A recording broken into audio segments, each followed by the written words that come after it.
బాలాసు రంగనాయకులు. నేను BC pensioners employees and teachers JAC state chairman గా ఉన్నాను.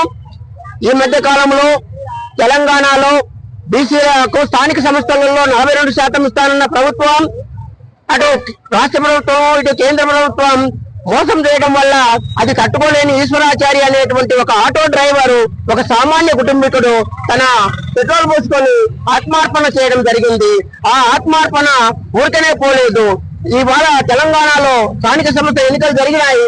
అందులో 50% ఆ కసి తీర్చుకున్నారు. 50% బీసీలు స్థానిక సంస్థలలో గెలవడం జరిగింది.